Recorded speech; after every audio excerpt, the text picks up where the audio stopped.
नमस्कार, वंदे मातरम। मैं हूं श्यामगिरी। आप देख रहे हैं हमारा चैनल मुद्दा भारत का। मुद्दा भारत का यानी मुद्दा आपका। आज का हमारा मुद्दा है, आज का हमारा चर्चा है राहुल गांधी के बारे में। जी हाँ, राहुल गांधी की जो भारत जोड़ो यात्रा है, कन्याकुमारी से कश्मीर तक लगभग अब ख़त्म हो चुकी है और उनका यात्रा अब जो है उत्तर प्रदेश की तरफ चल रही है। और इसमें किस तरह का इसमें लोगों का रिस्पांस है, लोगों की भीड़ देखते हुए क्या कहना चाहेंगे हमारे एक्सपर्ट, इसी पर हम चर्चा करेंगे। हमारे सहयोगी हैं अमित भारद्वाज, जो वरिष्ठ पत्रकार हैं। वो ज़्यादा इनके बारे में जानकारी देंगे कि आखिर में राहुल गांधी का जो भारत जोड़ो यात्रा है, इसके पीछे मकसद क्या है और इससे कांग्रेस पार्टी को कितना फ़ायदा होगा, इसी पर हम चर्चा करेंगे। तो अमित भारद्वाज जी, आप बताइए कि जो राहुल गांधी की भारत जोड़ो यात्रा है, इसके बारे में आपका क्या राय है? आपने पूरा वहाँ पर दिल्ली में देखा, आपने जिस तरह से भीड़ जमी हुई थी, आपने उत्तर प्रदेश में भी अभी देख रहे हैं भीड़ जमा काफ़ी हो रही है, तो इस पर आप क्या कहेंगे? जी श्याम, आपका सवाल ठीक है, बट इस सवाल के जवाब में पहले मैं आपसे एक सवाल पूछूंगा कि ये यात्रा कन्याकुमारी से शुरू होके और कश्मीर तक जा रही है। अब कन्याकुमारी से लेके कश्मीर तक एक स्ट्रेट लाइन में भारत टूटा कहाँ पे? मैं आपसे सबसे पहले एक ये सवाल पूछता हूँ कि भारत जोड़ो यात्रा, जोड़ने की बात तो तब हो जब ये कहीं टूटा हो। अब ये अगर टूटा नहीं है तो ये अपने जो यात्रा का नाम दिया हुआ है उसको सार्थक नहीं करता, पहली चीज़। दूसरी बात, अगर उनको शुरू करना चाहिए था यात्रा, तो जहाँ से भारत टूटा है वो पाक ऑक्युपाइड कश्मीर है, पीओके है, जहाँ पाकिस्तान ने कब्जा कर रखा है। उसके अलावा अक्साई चीन है, जिसका जिक्र राहुल गांधी स्वयं कई बार कर चुके हैं कि अक्साई चीन पे चीन ने हमारी बहुत बड़ी भूमि पे कब्जा कर रखा है। तो ये यात्रा अगर वहाँ से शुरू होती तब तो ये समझ में आता कि हाँ जी, ये भारत जोड़ो यात्रा है, अपने नाम को सार्थक करती है। अब रह गया सवाल दूसरा, चलो वहां नहीं जा सकते हैं आप, वहां टेंस सिचुएशन है, आप नहीं एंट्री मिलेगी आपको, तो आप ऐसी जगह से शुरू करते यात्रा जहां पे अलगाववादी विचारधारा के कुछ चंद लोग रहते हैं। वहां पे उनको समझाते कि ये पूरा जगह जो आपकी अलगाववादी विचारधारा है, इसको आप छोड़ दीजिए, ये हमारे भारत का अभिन्न अंग है और आप सब भारतवासी हैं और यहीं आपको रहना है। उसमें अलगाववादी या ऐसा कोई विचार रखने का वो तब तो समझ में आता कि हाँ जी, राहुल गांधी का एक कोई उद्देश्य है।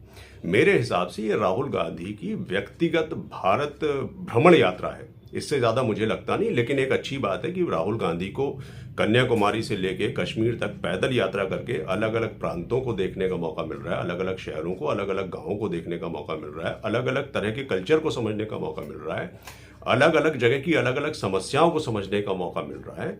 ये एक अच्छी बात है और हो सकता है इन समस्याओं को समझकर वो अगले चुनावों में इन सब प्रॉब्लम्स को एड्रेस कर सकें, जो और अपने वोटर्स को जो है, मतलब अपने जिन लोगों से वो मिले उसको वोट में तब्दील कर पाएं।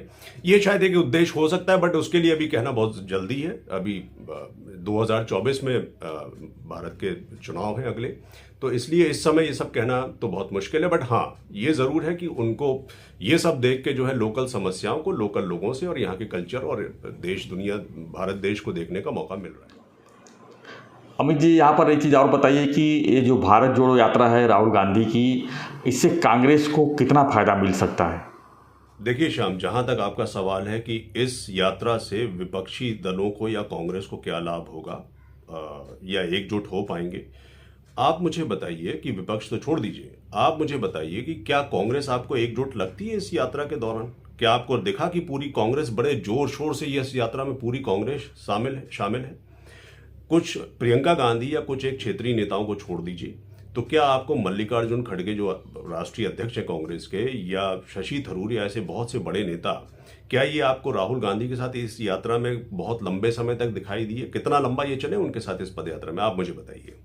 अब दूसरा सवाल आपका ये आ गया कि भाई इसका फायदा क्या होगा। अब मुझे एक चीज तो मैं आपको पहले ये क्लियर कर दूं कि भारतीय जनता पार्टी बड़े स्मार्टली प्ले करती है और मुझे ये, हम लोगों को ये समझना है कि ये यात्रा करने के पीछे राहुल गांधी की मनोदशा या क्या सोच रही होगी कि उन्होंने ये यात्रा उद्देश्यहीन यात्रा शुरू क्यों कर दी।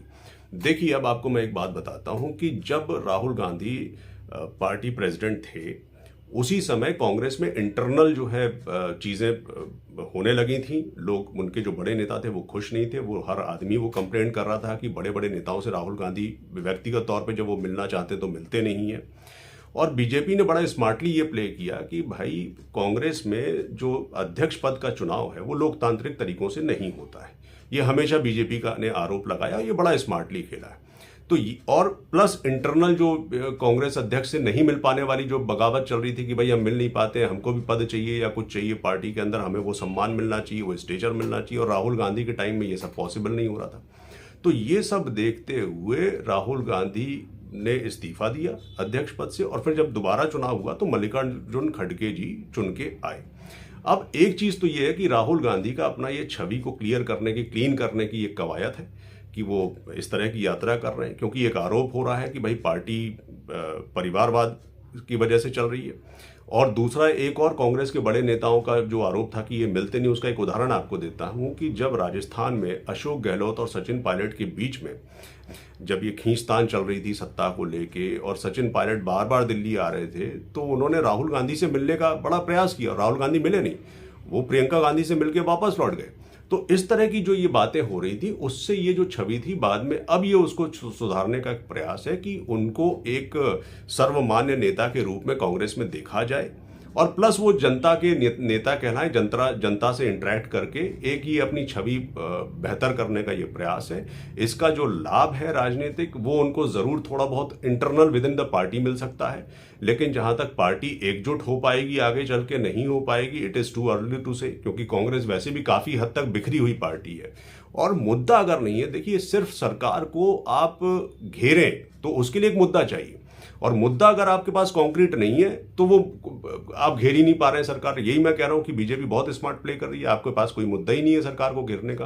तो ये पद यात्रा का, मुद्दा विहीन पद यात्रा का कोई विशेष लाभ ना चुनाव में होने वाला है, और इंटरनल पार्टी को रिफॉर्म करने की आवश्यकता है, जो ये पद यात्रा से नहीं होता।